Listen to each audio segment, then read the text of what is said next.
Bon midi à tous, bienvenue à votre émission de commentaires sur l'actualité, l'invité du midi. L'attente devient pesante. À quand l'atténuation ou tout simplement la fin de cette situation de crise? On veut recommencer à circuler en toute quiétude d'esprit. C'est ce qu'on dit dehors. Les gens veulent continuer à fonctionner, veulent recommencer à circuler en toute quiétude d'esprit du côté de ceux-là qui dirigent les affaires publiques, ceux-là qui sont propriétaires d'entreprises, le petit peuple, tout le monde ou presque, disons la grande majorité des habitants de ce pays attend ce virage, ce détour vers une certaine stabilité. Les préoccupations ont des motivations diverses, mais on attend ce virage. Faut-il rappeler, mesdames, messieurs, que toute cette dynamique de crise a pris naissance récemment dans ce sursaut citoyen contre la corruption, contre un crime financier d'un petit groupe d'individus aux dépens de la collectivité. Cette affaire qu'on appelle l'affaire Petro-Caribé. On se pose donc la question, est-ce qu'on est en face d'un cas de corruption ordinaire ou non? Le questionnement a sa place dans le débat du jour et c'est avec le professeur philosophe Edlin Dorismont que nous allons tenter de le poser. Historique, anthropologique, économique, l'approche sera multidimensionnelle. Professeur Edlin Dorismont, bon midi, bienvenue à notre émission. Nous sommes très heureux de vous recevoir. Bonjour et bonjour aux téléspectateurs. Et je suis aussi très honoré de prendre part, dirais-je, à ce débat. Personnellement, qui ça qui intéressé en chercheur en tant que vous, produit en analyse sur question Petro-Caribéa, qui ça humainement, personnellement, qui motivé en analyse de votre part sur question ça? En fait, des fois, ils séparer ou prétendent séparer chercheurs de situation de citoyens. Donc, non, un chercheur, c'est avant tout un monde qui fait partie d'une communauté politique, donc son citoyen. Et que problème collectivité a interpellé les très souvent traversées recherche liées. Donc questionnement que m'essayer porter sous affaire Petro-Caribéa, justement lié d'une part à recherche que m'a fait en général en philosophie, ça m'a essayé m'a connaît et attention que m'y à dynamique socio-historique, culturelle, anthropologique, société haïtienne. Et là, nous sommes capables bien, dans le texte là, préoccupation liée à la fois au soubassement historique, une préoccupation anthropologique, côté ma connaît et passé et présent pour une compréhension plus ou moins cohérente. Alors, travail est intitulé Petro-Caribé, le comble de la politique de survie. Nous allons essayer de rentrer dans le texte pour comprendre l'approche et que vous précisez là qui gagne en base historique et anthropologique pour mieux comprendre par rapport à questionnement central l'émission d'aujourd'hui affaire Petro-Caribé plus qu'un cas de corruption ordinaire ou fait tout au départ de l'analyse en rapport entre le pouvoir et l'abondance. Si par abondance, on sous-entend jouissance arbitraire du bien collectif ou tout simplement corruption, comment on explique la liaison ça que vous faites dans l'analyse? Son aspect assez complexe que on m'a essayé de dire un peu de mots, mais qui t'a qu'à mériter plus de temps et plus de détails, si n'avait aller très loin. Pouvoir, en règle générale, lié à un fond abyssal. C'est peut-être Dieu, c'est peut-être quelque chose de ce genre, qui fait que le pouvoir lui-même, l'hypothèse en réalité, en expérience qui est liée à un besoin, on pourrait dire, d'abondance, envie de dire d'immensité ou d'infinitude. De domination aussi. Cap générer de domination par la suite. Du lieu de pouvoir, on est en quelque sorte du lieu de Dieu. On dit comme ça. Alors Dieu permettez, dans la tête de ceux-là qui sont détenteurs du pouvoir. Non seulement dans la tête, on pourrait dire, la réalité même du pouvoir l'exige. C'est pas sans raison, en fait. C'est vrai que problématique-là, elle est un peu laissée de côté. Sont problématiques traditionnelles, qui auraient les très problématiques théologiques ou politiques, côté il y a lié pouvoir et théologie, ou du moins et religion. Mais si on allait tout un peu plus dans l'histoire, après, que pouvoir est toujours, autrefois, m'a connaît entre le magicien, le prêtre ou bien le guerrier, le soldat. C'est-à-dire que une dimension assez fondamentale en un pouvoir qui fait que du lieu du pouvoir même, souci d'abondance, il a ce besoin, on pourrait dire, d'immensité, c'est capable de dire comme ça, il habiter pouvoir et c'est lui qui prend forme d'abondance, mais en retour, de l'autre côté, la prend forme chosification, domination, exploitation, ou bien ça nous carrelait toute forme de violence que pouvoir l'exercer sous monde. Alors, il exercer sous monde, pas dans le lieu, dans l'extériorité. Donc, c'est dynamique ça, mais c'est mis en place que pouvoir, à la fois en souci d'abondance et en préoccupation, c'est capable de dire comme ça, de domination. Analyse totalement, alors en grande partie, sous on approche historique, et même j'ai l'impression, à certains niveaux, les m'appelés Texoa, ou dis-nous que Genèse société haïtienne, même les chita sous rapport de pouvoir et abondance ou pouvoir et domination, j'en souhaite expliquer. Là, effectivement, pour une saisie dynamique formation société haïtienne, nous pas qu'à séparer les de naissance capitaliste en Europe et naissance État-nation en Europe, pouvoir moderne, et en gros, qui justement a déployé son forme en souci d'abondance. Toute question découverte, il prend naissance au fait précisément, selon certains historiens, européens, ils ont cherché de matières premières pour être capables d'asseoir l'État et la population nos soucis de grandeur. Mais en même temps, préoccupation d'abondance liée à habiter l'Europe, travail d'extériorisation, domination, l'a réalisé dans nos sociétés qui pas société européenne. Donc dans les Caraïbes là, et particulièrement à Saint-Domingue, il vient barreau esclavage avec toutes les conséquences que nous connaissons. Donc société haïtienne, non. Contrairement à de monde très souvent qui dit oui, société a pas modernisé, pas anti-modernité en quelque sorte, même pas dire comme ça. On dit société haïtienne, non, la société haïtienne est fille de la modernité, sauf on saisit de qui pend dans la modernité. Modernité, il y a deux pans. Il y a un pan de droit et de liberté et on prend d'asservissement. Il s'est trouvé que la société haïtienne, justement, trouvait l'aspect d'asservissement. Donc, nous sommes une société qui est composée et dont nous logique d'asservissement. Bien sûr, pouvoir haïtien, pour le reprendre même schéma abondance, extériorisation, domination, mais toujours en dynamique d'extériorisation de départ, d'asservissement de départ. C'est peut-être raison qui fait il paraît un pouvoir plus obscur que l'autre, ou du moins c'est plus abétissant que l'autre, parce que quand même, en Europe ou ailleurs, un minimum assuré à mon dans la société. Pour nous rester dans le même schéma historique là, professeur Dorismond, la pratique, l'exercice du pouvoir en Haïti, même après l'indépendance, n'est pas toujours gagné même nature là, il pas toujours système n'a pas toujours gagné même nature là et ça pas changé on est capable de dire système d'abêtissement ou de domination que on a expliqué là. Donc que ce soit nos non dynamiques de monarchie avec certains chefs d'État ou bien non entrée quelque part dans le système démocratique, soit avec ces expliqué là comme réalité, il est toujours le même.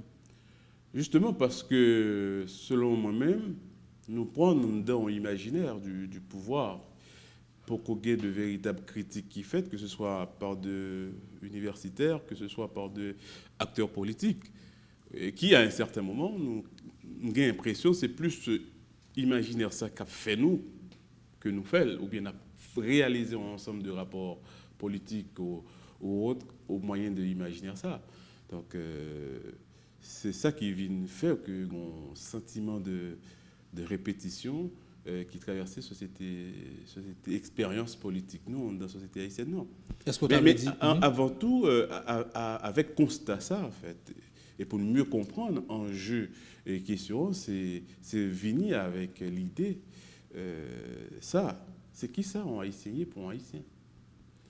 Question pour même les fondamentales, pour mieux comprendre du point de vue du pouvoir, qui ça haïtien pas dans le pouvoir représenté pour ça qui est dans le pouvoir. Donc, c'est même pas en question de nature, système politique qui est en place là, mais c'est plutôt un rapport humain.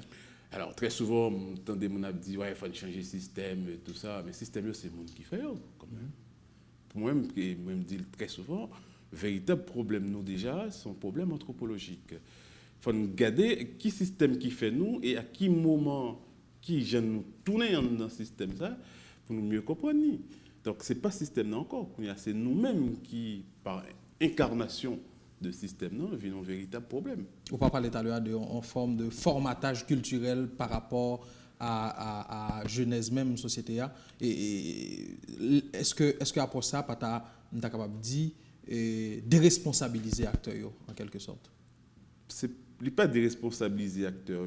Non. En fait, c'est plutôt dire que acteurs aussi conscients qu'ils sont conscients de système, non?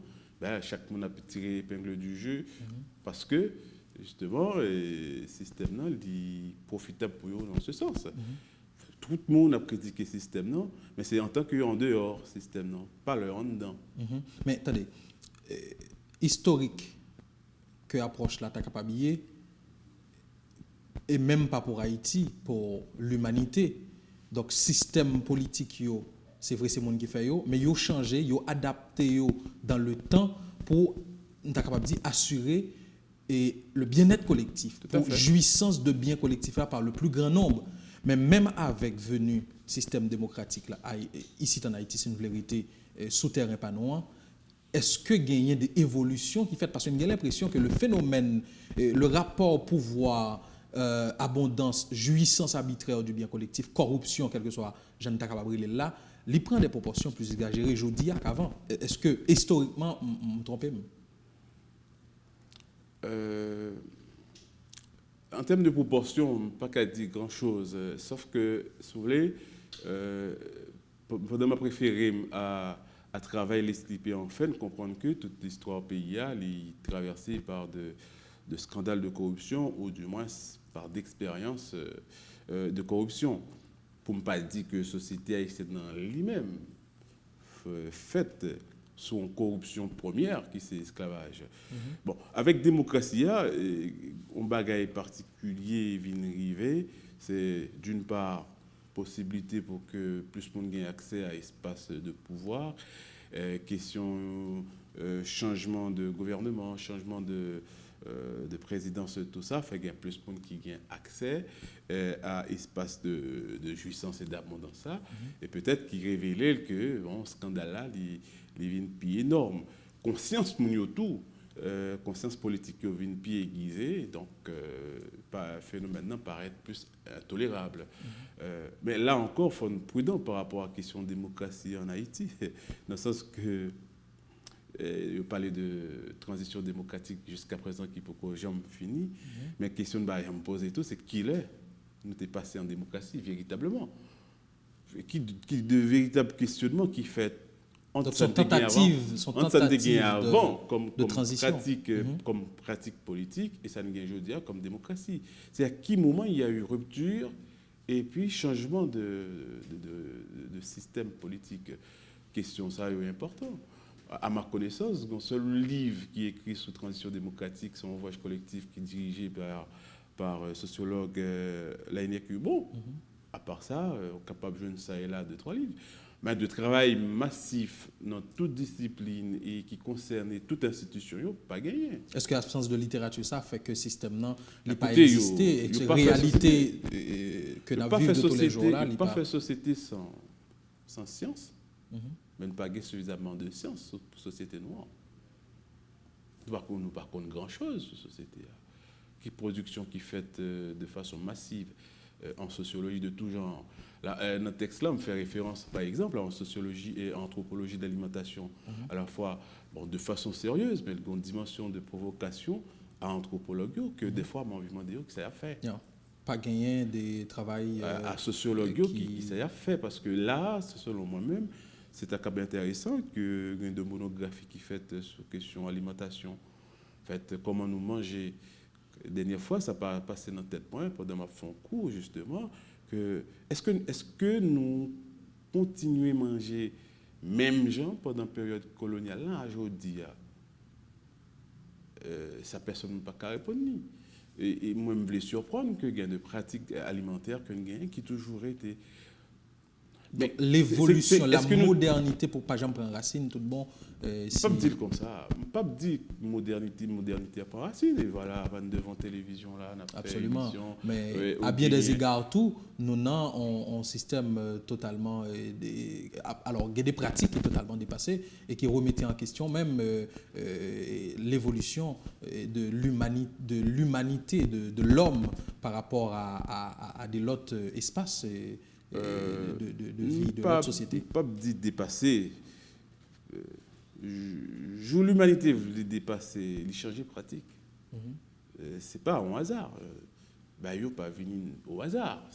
Il y a de véritables questionnements, de véritables problèmes, besoins en même temps, soit que nous gagnions, soit que nous créions, et qui poussaient nous à créer, inventer de gadgets en tous sens pour améliorer les conditions. Le problème, nous, en Haïti, ce n'est pas en question de dépassement.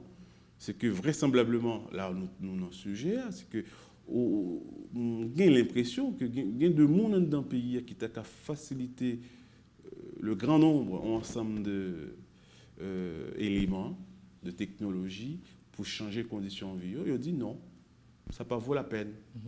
Si c'est pour moun ça améliorer les conditions, le pays a mettre traité dans la boue. Même si eux-mêmes vivent dans l'espace là. C'est ça qui paraît à la fois débile et idiot. Ils ont fini justement par souci pour l'autre pas profiter d'un minimum confort. Ils ont préservé le confort, si vous voulez, dans le précaré, mais oublier que l'espace là. Forme de mentalité, ça, comment tu as carré là?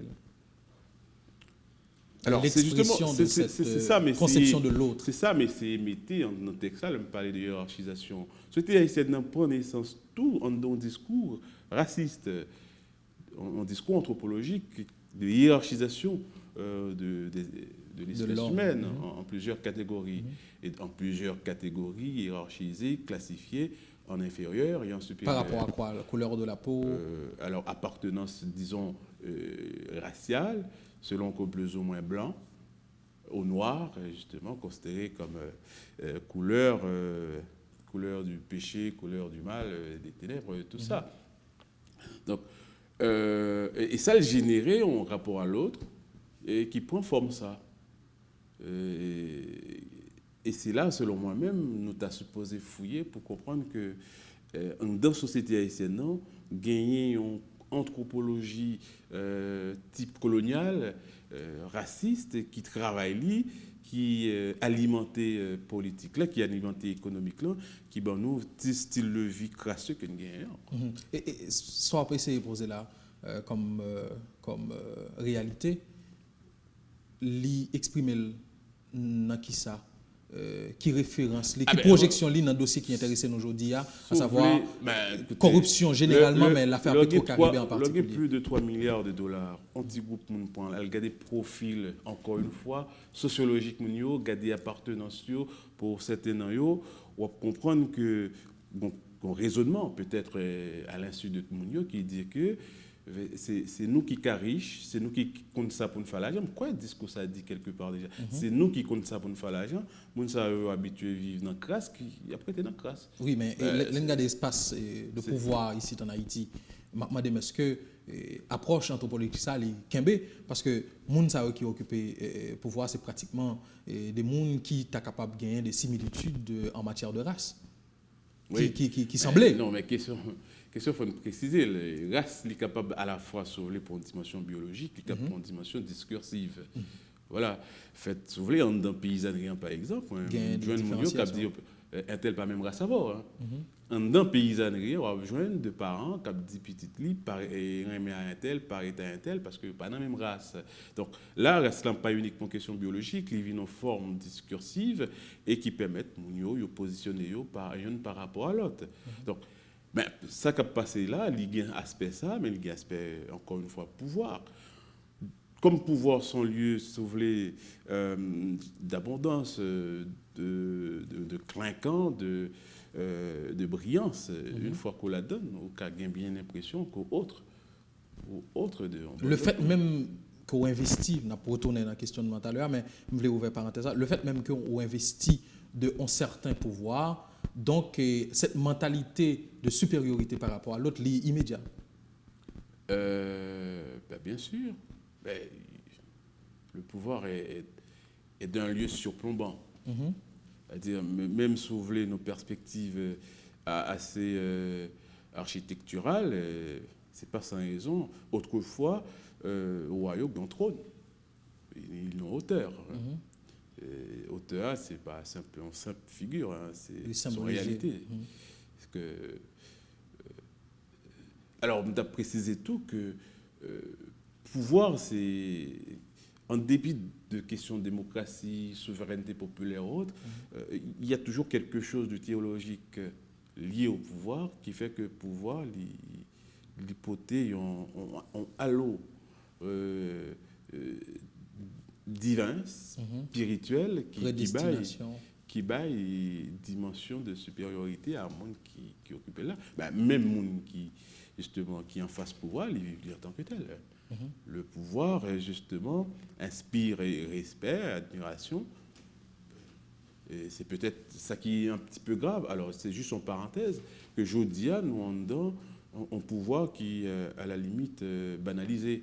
Parce que les gens qui ont un pouvoir, ils ne sont pas comportés en tant que tel. Quoi. Vous voulez dire que il n'y a pas prendre dimension non, responsabilité fonctionnelle. Je dis le pouvoir en Haïti est très prosaïque. Quand un président de la République qui parlait, il dit citoyens, par exemple, rentrer, les citoyens n'ont pas attendu. Quand je dis de citoyens qui ont considéré que parole président c'est de parole vide, mais là, on n'a pas de pouvoir. Est-ce que c'est pas parce que réalité a voulu que moun sa yo que ouais qui dans l'exercice du pouvoir, c'est pas vraiment eux-mêmes qui détenteurs du pouvoir réel? Peu importe, sauf que le pouvoir, il était pouvoir, peu importe moun qui la donne. Et en tout cas, même le patin en pouvoir réel, il faut agiliser le pouvoir moun qui est en coulisses. Si c'est de lieutenant, c'est de moun qui prend place de l'autre, figurant, si vous voulez, doublure ou autre, ben en même temps, il crée conditions pour un de ces jours que il y a de véritables questionnements qui posent sur le sens pouvoir. Or, ça, une fois le commencer à poser dans ce sens-là, dans la direction ça, il y a un risque pour que le pouvoir il perd du sens.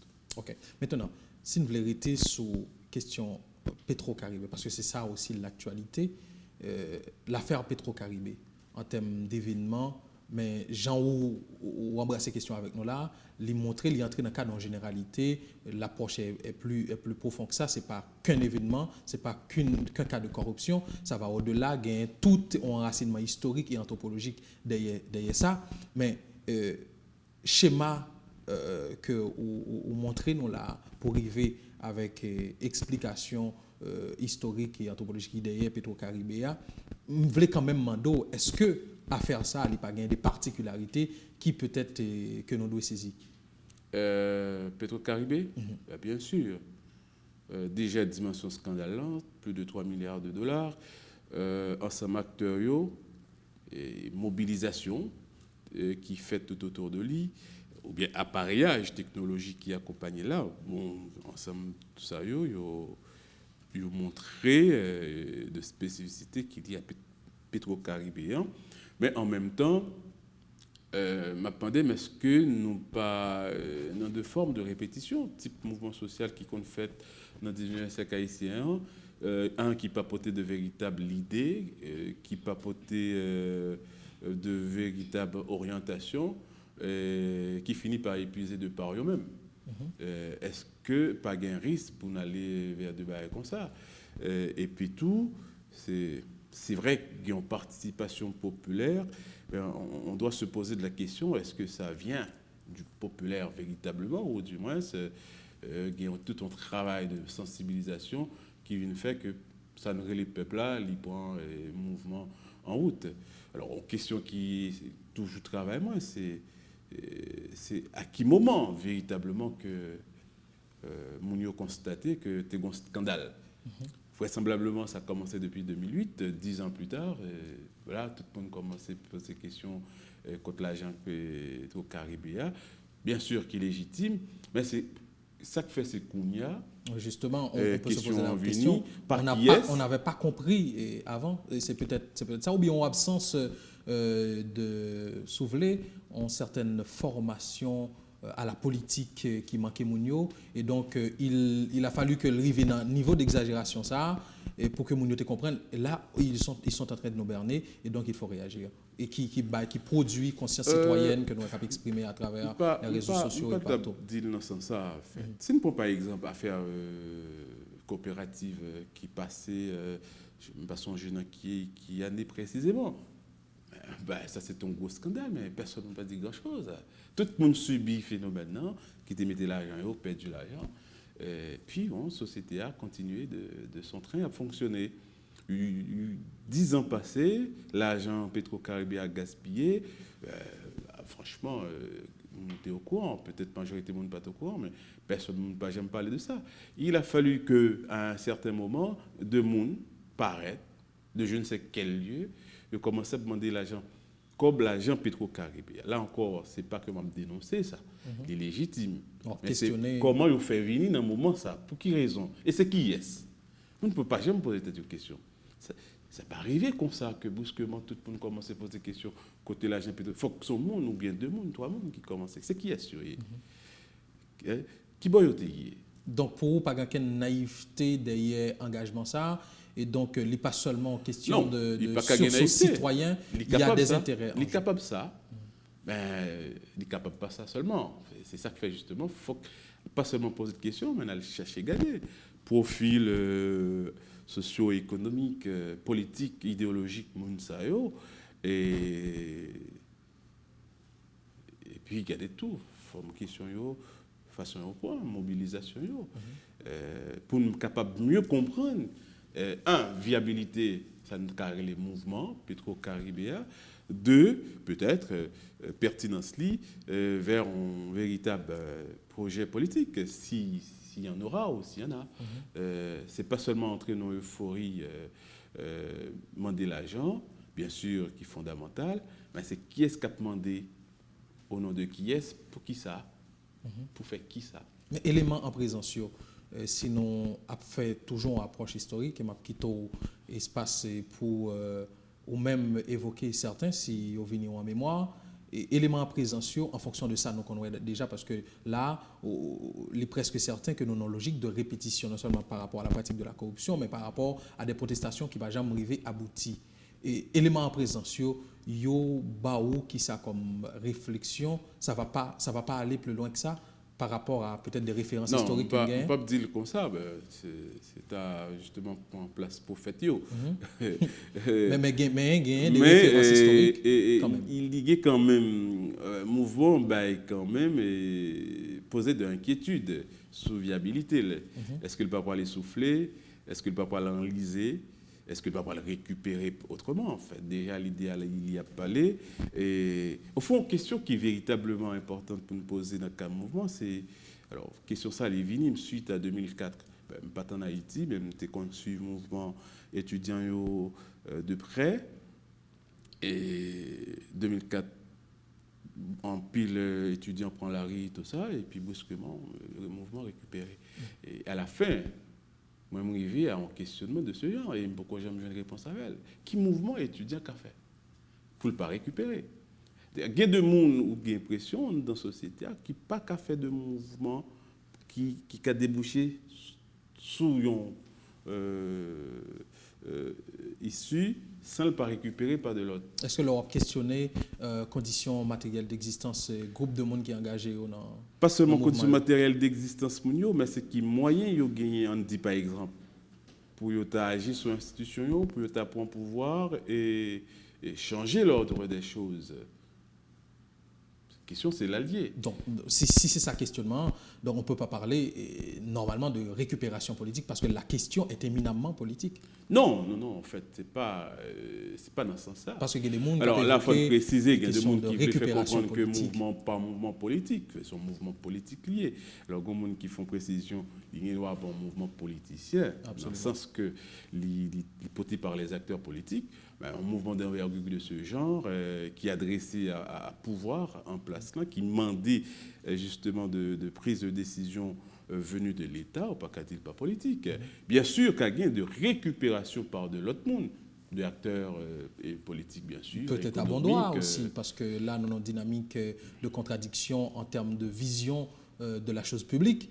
Donc, s'il y a des acteurs de l'opposition qui disent que, en fonction de réalité et positionnement monde ça qui est dans le pouvoir par rapport à dossier, et donc, ils ne sont pas capables de mener nous vers un aboutissement ou bien une issue qui permettent que la société a récupéré de affront qui était fait à lui-même, et bien, ils ont positionné et dit que voilà, on va contredire ce pouvoir et par rapport à ce dossier qui peut être un prétexte, mais un bon prétexte.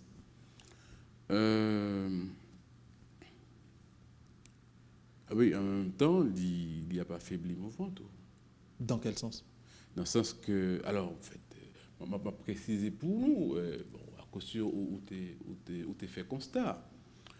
Si nous tournons sur l'événement qui commençait, l'événement déclencheur, 6-7 juillet. 6-7 juillet. En fait, 7 juillet, une fois le président finit de parler, ce n'est pas parce que le président finit de parler, parce que, bon, on n'a pas presque temps de sa présidente dit. Si toutefois ça le dit à audible tout, mais c'est plutôt parce que secteur et les secteurs démocratiques là, une fois l'entrée dans le mouvement, le peuple a entré. C'est comme s'il dit implicitement, ne pas prendre la rue pour classe politique qu'il a, pour acteurs politiques ça y est. Donc, et je dis vraisemblablement, il y a une sorte de surfage qu'a fait autour de Petro-Caribé, où on va demander est-ce que là où on est dans Petro-Caribé, je dis, ou est-ce que là où on est dans le mouvement politique qui a exigé précisément le départ président, et où qu'a senti que confusion ça, il peut jouer en faveur du mouvement Petro-Caribé. Est-ce que réalité ça, on va décrire en termes de réaction, de comportement de acteurs, même si on partage pratiquement même intérêt, et dans le cadre du mouvement, là, il faut préciser justement, est-ce que partager même intérêt? L'État paraît avec un regard lointain, dit tout le monde s'est engagé en faveur en procès par rapport à la dilapidation de l'argent qui est fait, et donc il y a même cause à défendre. Mais ça me demander est-ce que réalité ça comportement de certains par rapport à l'autre, même si, j'aime ça dire, apparemment, il y a une bataille pour la même cause, il n'est pas expliqué dans la dimension anthropologique que vous avez évoquée tout à l'heure, il y a une méfiance par rapport à l'autre, et que, vous dites tout, même si nous avons une bataille ensemble, est-ce que pas arriver au niveau en fonction de comment mon lui-même dit bon, ça doit être moi le premier, le leader, celui qui doit prendre les rênes de la bataille. Il est capable de ça. Il est capable de ça effectivement, dans le sens que c'est une raison qui explique toute difficulté salariale et opposition gagnée pour un projet partagé, pour aligner des Yomoun. C'est parce que méfiance là, il faut préciser, c'est une notion fondamentale si nous voulons comprendre véritablement la dynamique sociale, politique, société haïtienne. Non, l'île traduit en posture que nous gagnons très souvent pour d'une part suspect que l'autre là qu'a doublé nous et puis nous doubler avant. Donc, et là, il y a une dynamique constamment d'instabilité, ou du moins de prise de place interminable qui pas permettre nous véritablement faire lien, même le lien, nous, parce que méfiance là, il est quand même créé en forme de liaison entre nous, mais il pas créé en liaison qui permette de nous construire quelque chose ensemble. Peut-on s'en sortir? Parce que je dis à la non-dynamique côté que les acteurs font, peut-être avec bonne foi, on appelle au dialogue pour sortir de la crise, ne serait-ce qu'à court terme. Donc, comment sortir de cette mentalité de méfiance par rapport des uns par rapport aux autres, et sinon non dynamique de recherche de solutions par rapport à la crise en présence là? En fait, selon ça me comprend, en tout cas expérience jusqu'à présent, bon, nous pas arrêter un bon jour comme ça nous fait la paix. Il faut nous gommer d'abord, après ça pour nous faire la paix. L'un éprouver force égale nous et ça nous capable de faire la paix. Et ça me comprend dans la dynamique globale de la société, il y a des gens qui vivent peut-être trop puissants pour faire la paix. Donc, sortir là, il est capable pour en faire ça, une sorte de lutte, d'épreuve réciproque de la force. Et puis, nous arrivons là, nous bouquet, nous dit bon, nous tous les deux forts, nous force, gain force, et bien, nous qu'à travailler ensemble. Ou du moins, peut-être faut que tu aies plus de travail académique, qu'à essayer clarifier un ensemble de zones d'ombre sous nous, sous la société. Parce que là, il faut nous dire effectivement que la politique là pas assez nourrie. En Haïti, nous pensons que la politique là, c'est juste une question d'intuition, de belles idées. Non. En fait, il faut gagner de science.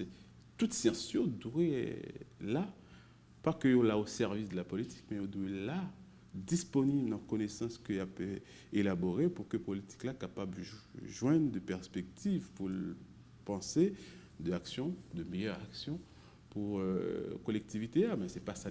Nous sommes dans l'émotionnel encore bien sûr, bien sûr. Oui. Et avec l'émotionnel. Alors, il faut me préciser, dire que nous dans l'émotionnel, pas dire que l'émotionnel là pas bon. C'est gens liés dans tradition, certaines traditions, dans le sens social ou dans la philosophie.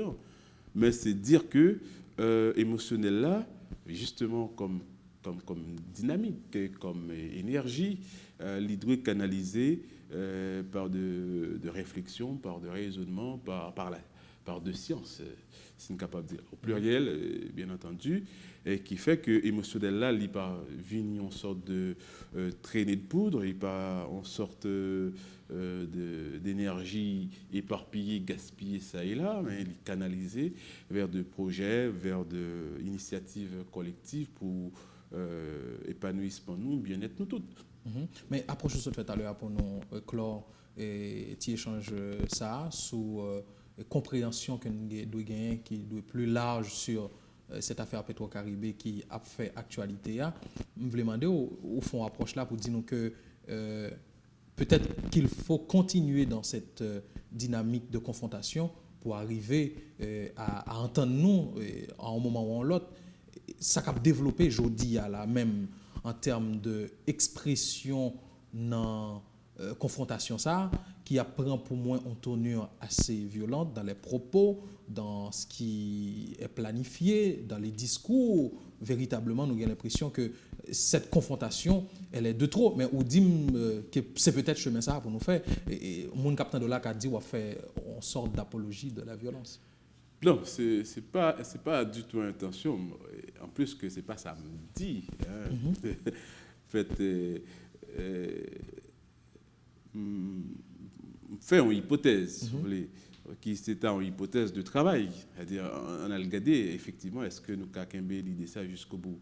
Et bon, malheureusement, l'émission ne pas permettre de nous étaler tout ça. Mais ça me l'a dit par là, c'est que d'une part, ça qu'a fait là, que nous avons la confrontation, bien sûr, par moment, il pourra lire ça, les pas déboucher sous une véritable communauté des égaux, que j'aime dire dans le texte là. Au contraire, pour moi-même, c'est une véritable mise en scène d'une pièce qui jouait plusieurs fois déjà dans la société haïtienne, non, avec même discours, même rhétorique et qui retournait le même genre. Non, ça me l'a dit plutôt, c'est que si on retournait sur l'anthropologie que m'esquissait, fait avec une catégorie de monde qui vit peut-être comme supérieur, par-delà question couleur ou autre, et en catégorie de l'autre monde, ils posé comme inférieur. Donc, ils dit lieu de prédilection, c'est la crasse, c'est la famine, c'est mal cité, tout ça.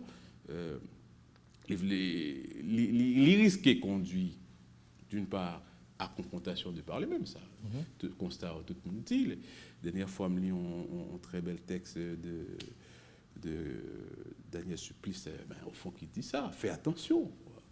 Fais attention. Le retirer goût la vie dans la bouche monde, ou bien dans le cœur monde, la vie n'est pas de rien. Donc, y compris la vie pauvre. On n'a plus rien à perdre, donc justement, on y va n'a tête plus baissée rien, dans la confrontation. on n'a pas de vie qui vaille la peine à sauver, donc il n'y a aucune vie à non plus sauver. À ce moment-là, tout le monde a mouru. Donc, positionnement, certains acteurs, je dis, ils ont plus ou moins justifié, même si ils ont pas penser en termes d'acteurs, parce que pour moi, je me dis déjà... Puisque ils sont porteurs de discours de toute une catégorie de monde, même s'il n'y a pas de sincérité, c'est questionnable. Mais discours qui portés par certains acteurs, surtout de l'opposition, sont un discours qui portait revendication de la majorité qui a subi l'inégalité qu'on a évoquée là. Donc, sincère ou pas, ce discours est justifié. Quand certains gens disent nous prenons Pétionville, nous prenons Benin, nous prenons maquette, c'est du tapage, qui faut les manipulations, dans le sens que justement, Mounsayo doit poser cette question de ils sont de quel lieu parle-t-on? On m'avait dit comme ça, il ne va pas parler du lieu de mon cap Soufkiyo. Il y a parlé d'un lieu peut-être assez instable de transition, dans le sens que il a orienté vers le pouvoir, tout ça. La question pour moi, c'est pas là, c'est pas comme ça il doit poser au préalable. C'est pas comme ça il doit poser. Jean le doit poser, c'est peut-être ça mais c'est fait, c'est qui mène nous à ça. Parce que personne ne peut pas épargner d'une façon ou d'une autre un dispositif, ça, y compris même, qui essayer de comprendre une question. Et nous fait plusieurs expériences déjà et dans l'histoire pays avec justement ces porteurs de parole qui, une fois au pouvoir, qui changeait de casa. La même dynamique là. Et la question, c'est de dire que nous avons une dynamique de pouvoir, mais comment le produit nous. Donc, tant que nous ne pas chercher de déconstruire ensemble, donc, ça pas vaut la peine pour essayer de grand chose. Sinon que, bien sûr, on a privé réaliser 2-3 exploits pour petit groupe pas nous, peut-être nous, même pas pour majorité monde. Donc, la question, c'est pas de dire que alors, moun ça yo déjà en route vers une forme de salut par la confrontation. Pour moi-même, de confrontation, il n'y en aura pas lieu, pour la simple et bonne raison que ils sont du même rang. Du même rang que ceux-là qu'ils sont en train de contester. Bien sûr. OK. Mais on nous dit que approche ça, est totalement vrai. Je ne vais pas promettre la question. Mais puisque dès le départ, la question centrale étant l'utilisation du pouvoir pour dominer, pour jouir du bien collectif, la sortie véritablement, je vais chercher à comprendre par où sortons, c'est quoi la porte, n'est-ce pas cette prise de conscience qu'il faut pour essayer de réduire un peu de cette jouissance et de partager le bien collectif, de réduire cette inégalité? Déjà, il faut gagner plutôt en culture de l'humilité, à mon sens, que nous commençons par comprendre que toute la force ou bien tout le bonheur, c'est pas dans la situation de mal-cité de l'autre, c'est plutôt dans notre bien-être partagé. Parce que bonheur pas assuré, la quantité de monde qui est dans souffrance. Et c'est pas seulement ça tout. Hein. C'est inhumain et c'est même une insulte à l'humanité d'avoir justement ces gens-là dans des conditions des fois infra-humaines et que ou responsables parce que ou confisquer et richesse collective qui t'a qu'à permettre que la situation soit améliorée. C'est comment un monde capable riche en façon pauvre. C'est stupide, à mon sens. C'est stupide. L'approche partagée par Daniela Ferriel, pour analogie qui est assez intéressante, c'est des mondes en bombe qui en avion, des mondes qui dans première classe dit puisque c'est dans la classe économique liée, ça ne nous concerne pas, mais en réalité on est dans le même appareil. C'est stupide justement que de monde dans des conditions luxueuses, faites très choquantes, et à côté, il y a des monde dans des conditions de misère, de saleté encore plus choquantes, qui peut éprouver un minimum de sympathie. Qui ça veut dire pour un Haïtien, on l'a souffert. Un Haïtien qui est riche, on dit comme ça. Un Haïtien a souffert parce qu'il n'a pas qu'à manger un jour. Ça, pour moi, c'est le comble de l'inhumain. C'est toute une compréhension de détenteur de richesse-là, de sa richesse-là, et en réalité. Alors, en fait, nous prenons le sens généralement au défi, là, où on tasse un paquet de corbes, où on ensemble de biens matériels que la société a considérés comme de valeur. Bon, on a posé question sur... Parce qu'il y a des approches théoriques qui voulaient que la richesse, elle est éminemment collective. Donc, en fait, moi, j'étais persuadé, un monde qui est riche, c'est un monde qui prend ça pas pour lui. Non, mais bon, préciser avant même nous finir. Allez-y. Un monde qui riche, c'est un monde qui pense ça pas pour lui parce que la richesse liée, il fait avec l'autre monde. Il n'a pas qu'à faire pour contre lui. Donc, il prend justement. C'est avec ou au dépend des autres. Ou les deux. Non, il fait richesse là avec. Parce qu'il faut que les gens qui travaillent pour lui, pour le riche. Mais les gens qui travaillent pour lui, il faut qu'ils mal payé pour le riche. Donc, au dépend des autres. Les deux à la fois. Justement. Ou pas riche pour contour. Et l'or riche, justement, ou appauvrir l'autre. Le dossier Petro-Caribé, plus qu'un cas de corruption, on prétexte pour comprendre la dynamique sociale qu'a développée et qui peut-être expliquer cette confrontation que nous sommes en train de constater aujourd'hui. En l'autre façon, mesdames, messieurs, je dis pour nous aborder l'actualité, professeur Edlin Dorismont, philosophe, vous enseignez à Limonade pour le compte de l'Université d'État d'Haïti. Merci parce que vous avez choisi partager réflexion avec nous autour de Texas au produit Petro-Caribé, le comble de la politique de survie. Et nous espérons qu'il y a des gens qui sont capables d'aller eux-mêmes lire Texas. Nous référence rapidement de côté publication. Pour le moment, il est publié sur HPN, disponible là, sur Internet. Je pense qu'il a circulé assez bien. En réflexion intéressante et surtout dans un moment côté littérature sur le problème qu'a traversé la société, il manqué nous. Mesdames, Messieurs, merci de votre attention pour ce numéro de l'invité du midi. Nous espérons vraiment vous édifier quelque peu par cette approche de notre actualité, de notre fonctionnement en termes de société. Merci encore une fois. Restez sur la chaîne 22. On se donne rendez-vous lundi prochain. Excellent week-end à tous.